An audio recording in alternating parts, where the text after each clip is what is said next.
Ya, puji Tuhan, saudara, setiap hamba Tuhan pasti merasa berutang kalau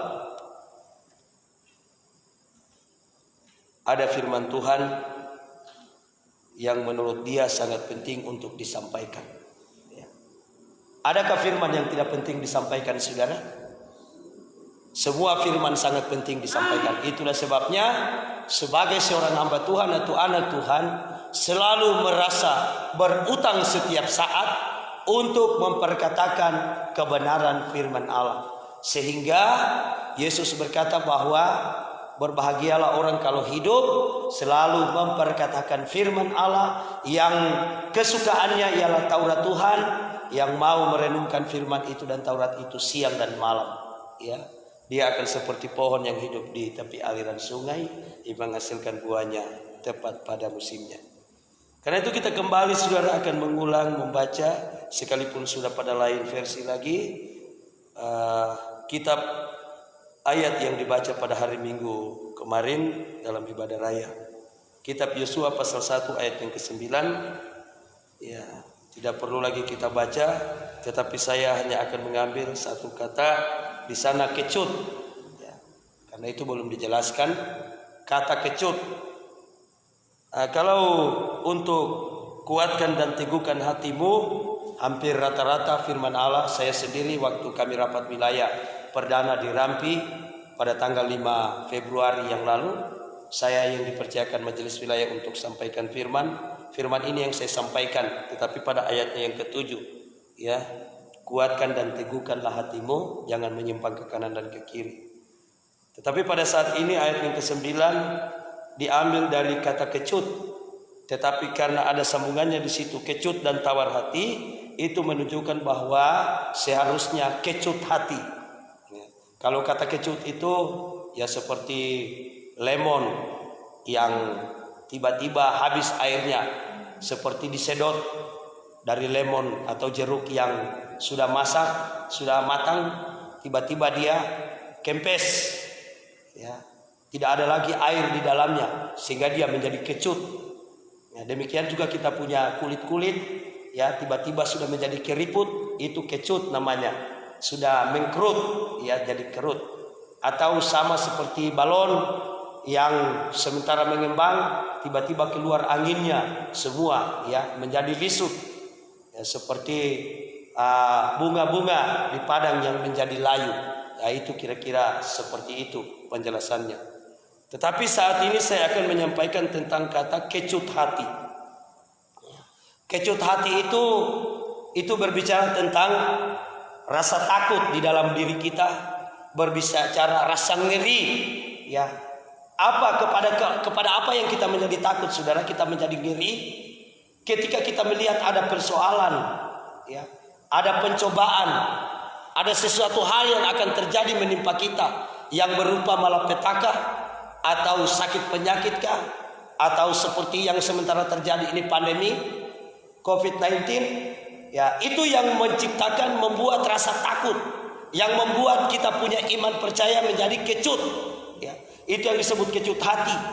Takut, merasa ngiri, berdebar-debar, kita punya pikiran, kita punya perasaan, kita punya jantung, dan kita menjadi kecewa.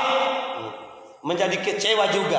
Itu salah satu dari tanda-tanda bahwa kita ini sudah kecut hati.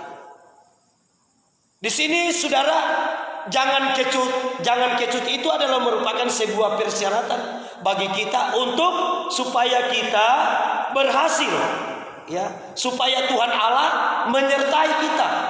Berarti kalau kita kecut hati, Allah tidak akan menyertai kita. Kenapa sampai Musa disampaikan firman ini kepada Yosua yang asalnya dari firman Tuhan, dan Yosua meneruskannya kepada orang-orang Israel? Karena Tuhan pasti sudah tahu bahwa akan banyak yang akan dihadapi, yang akan dijalani orang Israel di dalam mereka mau memasuki tanah perjanjian, ya. Di dalam mereka mau merebut tanah perjanjian, pasti akan banyak hal-hal yang mereka akan hadapi, baik di saat mereka akan masuk ataupun di saat mereka sementara mendiami tanah perjanjian yang sudah diberikan oleh Tuhan. Dalam kehidupan sekarang ini, saudara kita yang hadir pada malam hari di tempat ini, kita sudah sementara mendiami tanah perjanjian, yaitu kita sementara menikmati apa yang Tuhan telah berikan. Oleh karena kita telah hidup, kita telah berpindah dari dalam maut ke dalam hidup, yaitu ketika kita percaya kepada Dia, kita mengasihi Dia, sesuai yang kita selalu baca di dalam Yohanes pasalnya yang kelima ayat yang ke-24.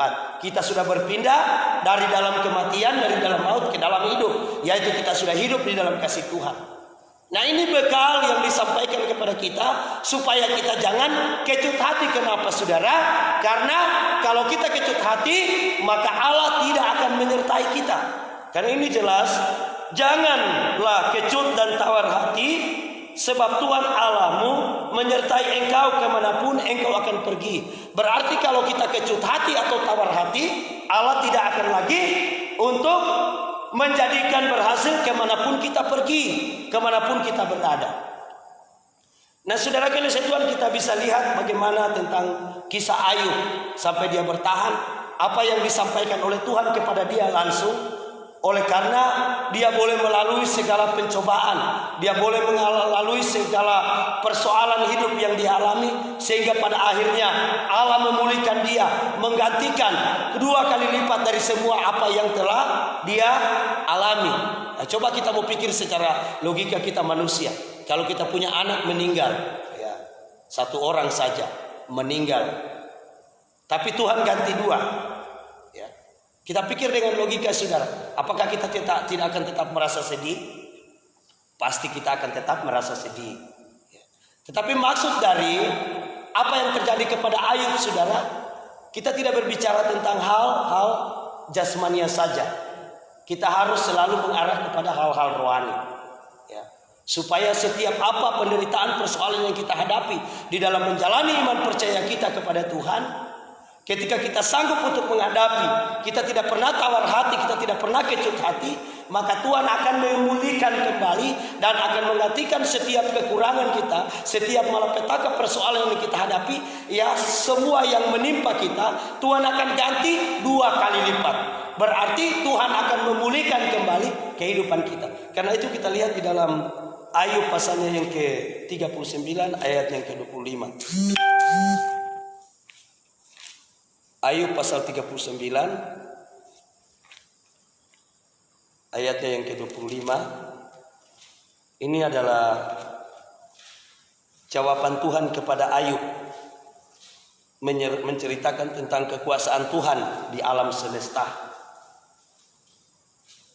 Kedahsyatan ditertawakan, ia tidak pernah. Kedahsyatan ditertawakannya, ia tidak pernah kecut hati, dan ia pantang mundur menghadapi pedang. Nah, kalau kita membaca ini ayat ini, saudara, bahwa kata kecut hati dan pantang mundur itu sepadan. Ya. Saudara, bukan sepadan. Kalau kecut hati, dia punya lawan berarti pantang mundur. Ya. Kalau kecut hati, lawannya adalah pantang mundur. Kenapa sampai saya mengatakan begini, saudara? Karena ini yang dialami oleh Ayub. Ini yang dialami oleh Ayub di dalam dia menghadapi persoalan yang begitu besar. Tidak gampang. Anak-anaknya semuanya meninggal, baik yang laki-laki maupun perempuan. Semua ternak-ternaknya, semua usahanya, bahkan istrinya yang mencemo dia. Istrinya membuat dia untuk mengutuk Allah. Tetapi apa yang terjadi? Ayub tidak pantang mundur akan iman percayanya kepada Tuhan. Dia tidak kecut hati, ya. Dia pantang mundur dari segala. Dia tidak ada kata mundur. Sama seperti perjuangan bangsa kita, bangsa Indonesia. Ketika kemerdekaan sudah direbut, mau tidak mau, kita harus tetap mempertahankan kemerdekaan itu. Sehingga ada semboyan hidup atau mati yang dikeluarkan oleh nenek moyang kita, para pejuang-pejuang nasional yang memperjuangkan kemerdekaan dan mempertahankan kemerdekaan itu. merdeka atau mati. Itu adalah sebuah komitmen.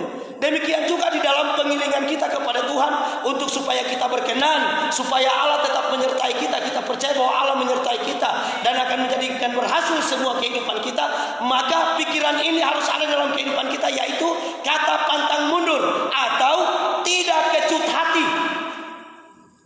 Ya, kita melihat suatu peristiwa yang terjadi, padahal tokoh Alkitab ini dia adalah orang yang jahat di hadapan Tuhan, ya, yaitu ayahnya Hizkia, Raja Ahaz. Karena itu kita akan lihat saudara pelajaran tentang Ahaz di dalam Yesaya pasalnya yang ke-7 ayat yang pertama mulai.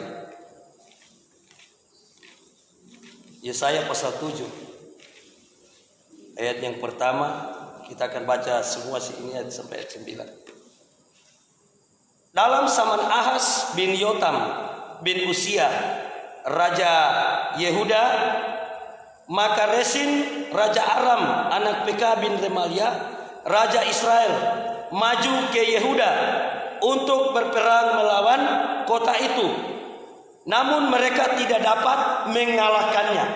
Ya, kita tahu Ahaz ini adalah orang yang hidup tidak benar kepada Tuhan, tetapi oleh karena ada nabi yang datang memperingatkan dia, sehingga ketika datang dua orang raja, yaitu Resin Raja Aram dan Pekah anak Remalia Raja Israel, mereka tidak berhasil mengalahkan Raja Ahaz.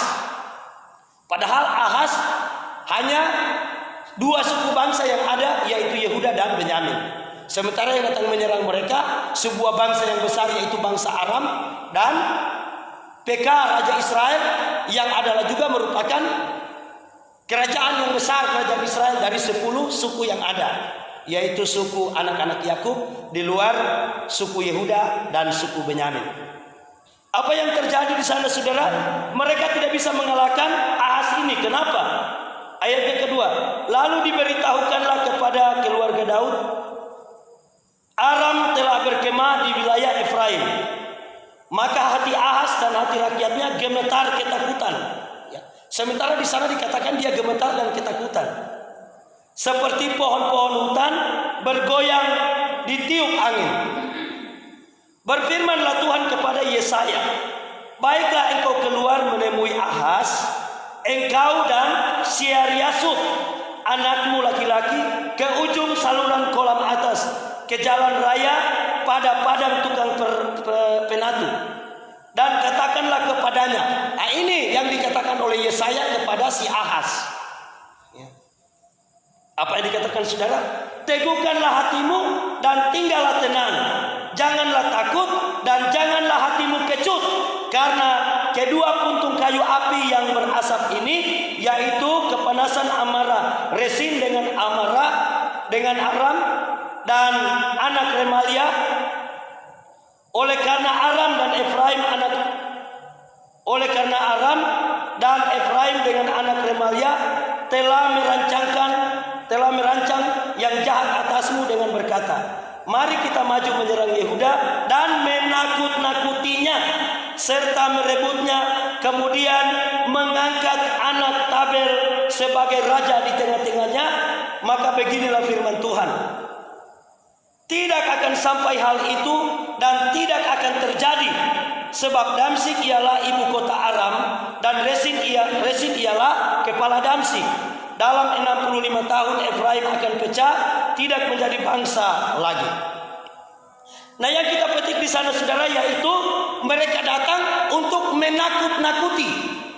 Siapa yang akan datang ditakut-takuti? Sebenarnya yang ditujukan itu bukan kepada Ahaz, tetapi kepada bangsa Yehuda menyeluruh. Itu berbicara tentang menakut-nakuti gereja Tuhan, anak-anak Tuhan, yang berulang-ulang kali hamba-hamba Tuhan selalu sampaikan bahwa iblis selalu datang untuk menciptakan rasa takut kepada kita, sehingga dia berusaha untuk membuat oleh rasa takut itu supaya kita menjadi kecut hati dan tawar hati, sehingga itu melemahkan iman percaya kita kepada Tuhan. Tetapi oleh karena ada hamba Tuhan yang selalu mengumandangkan suara Tuhan, yang selalu datang menyampaikan firman Tuhan untuk memperingati orang-orang yang percaya kepada Tuhan, seperti yang dilakukan dilakukan oleh Hizkia untuk memperingati bangsa Yehuda dan Benyamin lewat rajanya Raja Ahaz, yang kita ketahui bahwa Ahaz ini adalah orang yang jahat. Tetapi sementara yang akan datang menyerang Yehuda juga orang yang lebih jahat lagi daripada dia. Coba seandainya kalau Ahaz lebih jahat daripada Pekah bin Remalia, apalagi sampai dia bersekutu dengan orang yang tidak hidup dalam Tuhan, yaitu seperti Resin, ya Raja Aram. Ini kita mengambil dari kata menakut-nakuti. Ini yang membuat kita menjadi tawar hati dengan keadaan dunia sekarang ini, Bapak Ibu Saudara sekalian. Orang yang percaya kepada Tuhan, saya tidak berbicara kepada keseluruhan umat-umat Tuhan yang ada di bumi ini. Saya hanya berbicara kepada kalangan kita, orang yang percaya kepada Tuhan. Sekalipun kita memiliki iman yang kecil saja, seperti biji sesawi yang Tuhan katakan kita bisa memindahkan gunung, tetapi ketika ada suatu peluang untuk menciptakan rasa takut, ada orang yang datang menakut-nakuti kita, biar bagaimana sebagai manusia kita akan timbul rasa takut kita. Dan di saat kita dalam keadaan rasa takut seperti ini, kalau tidak ada firman yang disampaikan kepada saya dan saudara, tidak ada yang datang menguatkan kehidupan kita lewat memberitakan firman Tuhan atau menyampaikan kata-kata kebenaran firman Tuhan kepada kita, maka pasti kita akan menjadi kecut hati. Sehingga dengan mudah segala sesuatu yang berbicara tentang malapetaka akan mudah menguasai kita dan akan mengalahkan kita. Saya tidak pernah katakan bahwa sekalipun kita orang yang percaya kepada Tuhan, kita tidak akan menghadapi persoalan, kita tidak akan menghadapi pencobaan seperti yang dialami oleh Ayub. Ya. Sekalipun saya pernah berkata kepada kita bahwa tubuh kita adalah Roh Kudus, adalah tubuh Roh Kudus, siapa yang bisa menjamah kita? Tetapi ingat saudara, kepada kita diberikan damai dan sejahtera. Sekalipun pencobaan persoalan hidup apapun yang datang dalam kehidupan kita, kepahitan yang datang melanda hidup kita, rasa sakit hati, rasa kecewa yang datang dalam kehidupan kita, ketika ada Roh Kudus di dalam hidup kita, kita tidak akan mudah untuk menjadi tawar hati, kita tidak akan mudah untuk menjadi kecut hati. Apa itu kecut hati? Kita mudah menjadi takut menghadapi setiap persoalan yang terjadi dalam kehidupan ini. Apalagi sekarang gereja Tuhan ditakut-takuti dengan virus corona ataupun ya bakteri corona kah itu. Sekalipun pada kenyataannya sekarang sudah terlalu banyak memanipulasi penyakit, keadaan, kematian dan lain-lain. Itu tidak perlu kita persoalkan, urusan mereka. Yang cukup kita doakan supaya orang jahat berbalik dari perbuatannya yang tidak benar. Tetapi sekarang kita harus urus diri kita, gereja Tuhan, dan bagaimana kita bisa menyelamatkan mereka yang ada di luar sana, yang sekarang ini dirundung, dicekam oleh rasa takut. Ingat Bapak Ibu Saudara sekalian, beberapa hari malam ini yang telah kita lalui, firman Allah begitu indah datang dalam kehidupan kita, memberikan pengharapan bahwa Dia berjanji memelihara kita, Dia menjaga kita, Dia melindungi kita. Tetapi iblis tidak akan tenang untuk datang membuat sesuatu hal kekisruan dalam hidup kita. Dia akan menciptakan hal-hal yang bisa membuat Anda menjadi gagal di dalam saudara menjalani iman percaya kita kepada Tuhan. Kenapa saudara? Karena sudah semakin dekat kepada hari kedatangan Tuhan, dan iblis akan semakin gencar untuk melakukan pekerjaannya di hari-hari ini. Sehingga saya katakan saudara, berdasarkan firman Tuhan, hari-hari ini yang akan kita lalui akan semakin jahat. Apa yang menjadi persiapan kita? Dia akan datang untuk memberikan rasa takut. Ingat di dalam ayat yang kelima tadi, ya. Marilah kita maju menyerang Yehuda dan menakut-nakutinya. Ketika itu datang dalam kehidupan kita, menakut-nakuti kita dengan penyakit lah, ya. Dengan kita mau kelaparan lah, ya. Dengan kita mau datang dirampok lah, dengan keadaan situasi seperti ini. Itu diciptakan oleh iblis. Dia gunakan manusia, dia gunakan orang-orang tertentu yang jahat hatinya, yang memberi dirinya untuk dikuasai iblis. Sehingga kita harus berkata, nyala engkau iblis, sekalipun itu adik kandungmu, sekalipun itu suamimu, sekalipun itu istrimu. Bukan suami kita, bukan istri kita, bukan jemaat kita, bukan gembala kita, bukan anak-anak kita, bukan orang tua kita yang iblis. Tetapi Tetapi di dalam dirinya dia telah dikuasai iblis. Sehingga Yesus berkata kepada Petrus, nyala engkau iblis. Iblis yang ada di dalam diri manusia harus kita hardik di dalam nama Yesus. Karena mereka, dia hadir, dia gunakan manusia, dia gunakan segala apa, dia mengambil, mencuri apa yang Tuhan buat untuk memberikan, menciptakan rasa takut kepada kita. Sehingga ketika kita menjadi kita merasakan rasa takut itu, maka di saat itulah kita punya hati ini menjadi takut, menjadi ngeri, menjadi kecewa. Ya. Kenapa saudara? Ya, kenapa sampai saya katakan menjadi kecewa? Karena kita lihat kan pendeta-pendeta juga terpapar. Amin saudara. Akhirnya secara tidak langsung iblis gunakan orang lain. Sedangkan pendeta sana yang setia, yang luar biasa imannya, akhirnya dia terpapar juga, bahkan mati juga. Itu yang diciptakan oleh iblis yang harus kita lawan saudara. Tapi bagaimana kita lawan kalau tidak ada yang ingatkan kita? Apa yang ingatkan kita? Bagaimana saudara akan selalu diingatkan kalau kita tidak datang dalam persekutuan? Kita tidak hadir dalam perhimpunan yang seperti kita lakukan setiap malam. Saya percaya bahwa jemaat Tuhan yang ada di tempat ini, selama beberapa malam ini kita lakukan ibadah di tempat ini, pasti Anda dikuatkan sehingga kita mau setia datang kepada Tuhan. Ahas adalah orang yang jahat di hadapan Tuhan. Dia salah seorang juga raja yang mempersembahkan anak-anaknya untuk dikorbankan kepada Baal, kepada berhala. Menurut manusia berkata berhala, padahal manusia itu yang memberhalakannya, bukan berhala. Dibakar hidup-hidup anaknya, dosanya luar biasa. Tetapi tidak sebanding dengan dosa Remalia, anak EPK, anak Remalia ini lebih luar biasa lagi jahatnya di hadapan Tuhan. Sehingga orang yang masih sisa, orang-orang pilihan yang masih ada di Yehuda, dia datang untuk memberikan rasa takut, untuk datang menakut-nakuti. Tetapi ada nabi Tuhan, ada hamba Tuhan di Yerusalem, masih ada hamba Tuhan di dalam gereja, hamba Tuhan yang benar-benar komitmen kepada Tuhan, yang percaya sungguh kepada Tuhan, yaitu seperti Yesaya, seperti kami hamba-hamba Tuhan, dan seperti hamba-hamba Tuhan yang lain yang benar-benar tetap konsekuen, ya konsisten dengan kuasa Tuhan, akan mengingatkan, jangan kecut hatimu. Jangan kamu rasa takut. Allah kita Allah yang maha kuasa, Allah kita Allah yang hebat, Allah yang luar biasa, Allah juru selamat kita. Dia sanggup memelihara hidupmu. Hanya jangan engkau kecut hati dan tawar hatimu. Ya.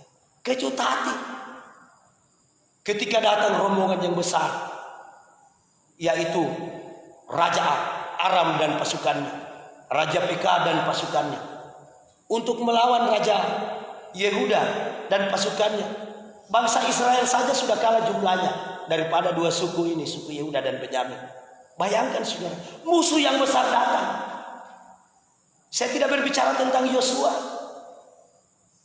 Yosafat, bukan Yosua, Yosafat. Yosafat ketika dia melihat laskar yang besar, tidak ada yang mengingatkan lagi dia. Kenapa? Karena memang dia hidup dalam kebenaran. Dia tahu bahwa firman Allah, teguhkan dan kuatkanlah hatimu, jangan kecut hatimu. Yosafat tahu itu firman, sehingga ketika dia melihat bangsa yang besar, dikatakan firman Allah, dia menjadi takut. Tetapi dia datang kepada Tuhan, meminta pertolongan kepada Tuhan. Dia mengambil keputusan untuk berseru kepada Tuhan. Tetapi Ahaz bagaimana? Seandainya kalau Nabi atau Yesaya tidak ada pada saat itu, kita bayangkan nasib yang akan terjadi kepada bangsa Yehuda, saudara. Itu yang akan terjadi kepada kita di hari-hari ini. Akan ada banyak, saudara, hal-hal yang memberikan rasa takut kepada kita. Ya seperti saya saat sekarang ini, saudara. Mungkin kelihatannya seperti saya takut tidak mau pulang. Itu benar. Tetapi saya berusaha sampai saya harus terus mempelajari firman Allah. Karena firman Allah itu datang menguatkan saya dan saudara. Sehingga dia berkata, makanlah aku maka kamu akan hidup. Supaya kita hanya bergantung kepada kebenaran firman Allah. Karena firman Allah yang menyelamatkan kita, mengingatkan kita, menegur kita. Di saat kita diperhadapkan dengan ketakutan yang begitu besar, Ada firman Allah yang menjamin saya dan saudara. Kuasanya hebat dan luar biasa. Kami sudah saksikan tadi, ya, beberapa kesaksian bagaimana ketika kita berdoa orang sakit disembuhkan, mujizat-mujizat terjadi hebat dalam kehidupan kita. Masa dulu Tuhan bisa buat mujizat kepada kita, sekarang tidak bisa? Emangnya Yesus berubah? Ini yang harus kita pikirkan sekarang. Tetapi saudara kekasih Tuhan, iblis selalu datang untuk menciptakan. Dia gunakan kita punya pikiran akal budi ini, sehingga kita selalu mengatakan gunakan hikmat. Memang betul kita harus gunakan hikmat kita. Tetapi di dalam kita mau menjalani iman percaya kita kepada Tuhan, ingat sekali lagi 1 Korintus 2 ayat yang kelima, saudara. Jelas dikatakan di sana, di dalam kita mau menjalani iman kita, saudara, tidak boleh bergantung daripada hikmat. Karena hikmat ini selalu yang mengganjal. Ketika kita sakit, hampir mati. Di rumah sakit mana yang hebat ya? Dok 2 kah? Atau di Arioko kah? Nah, itu seringkali yang timbul dalam pikiran kita. Rasa takut. Iblis makin senang, saudara. Semakin kita menderita dengan rasa takut, semakin iblis itu senang dan tertawa terbahak-bahak. Sehingga akhirnya kita mati dalam kebinasaan. Tetapi ketika kita bangkit, kita kuatkan dan teguhkan hati kita, kita tidak kecut hati, maka percaya saudara, kita akan melihat bagaimana Allah akan melakukan pekerjaan-pekerjaan yang hebat dan luar biasa. Karena itu adalah janjinya, asal kamu percaya kepadaku, kamu akan melakukan pekerjaan-pekerjaan, bahkan yang pekerjaan-pekerjaan yang lebih besar daripada apa yang telah aku kerjakan. Itu adalah janji Tuhan. Sehingga banyak perkataan yang berkata, saya tidak hafal, kalau Pak Gemala dihafal. Jangan takut. Kata jangan takut itu ada berapa ya di dalam Alkitab. Ya, syukurlah bagi kita yang dikaruniakan kata jangan takut itu. Hanya itu, kenapa? Karena Tuhan tahu kita ini adalah orang yang mudah takut. Sehingga dia hadir untuk memberikan pengharapan kepada kita. Dia memberikan peringatan kepada saya dan saudara. Apapun yang terjadi kepada saya dan saudara, jangan sekali-kali engkau akan ragukan akan janji dan kasih Tuhan di dalam hidupmu. Percaya dan berharap kepada Dia, maka Dia Allah yang Maha Kuasa akan menolongmu, akan melepaskan engkau dari segala rasa takutmu yang sekarang ini mau menyelimuti engkau, dan Dia akan melepaskan engkau, mengeluarkan engkau dari segala persoalan hidupmu. Maka Dia akan memulihkan hidupmu dan Dia akan menolong engkau untuk mampu menghadapi setiap persoalan-persoalan yang datang silih berganti. Karena itu jangan kecut hatimu. Percaya kepada Tuhan, sungguh kepada Tuhan, maka Allah akan menyertai engkau. Apapun pergumulanmu, apapun persoalanmu, jikalau ada Allah ada di pihak kita, jikalau kita duduk di dalam naungan Tuhan, kita duduk dalam lindungan Tuhan, siapakah yang akan sanggup melawan kita? Siapa yang sanggup untuk mengusik kita? Yang kita percaya kalau Dia yang menutup pintu, tidak ada yang sanggup untuk membuka. Kalau Dia yang membuka pintu, tidak ada yang sanggup untuk menutup. Itu adalah janji Tuhan, ya dan amin. Dan ketahuilah, aku menyertai engkau, bukan hanya saat sekarang ini, tetapi sampai kepada akhir zaman. Kalau sudah di surga, saudara, Allah tidak menyertai lagi kita. Kenapa? Karena kita sudah bersama-sama dengan Dia. Sehingga Dia berkata, aku menyertai kamu sampai kepada akhir zaman. Karena setelah akhir zaman, kita sudah hidup bersama-sama dengan Dia. Dan itu adalah tujuan kita, sasaran kita. Karena itu, jangan kecut hatimu. Tuhan Yesus memberkati kita. Haleluya.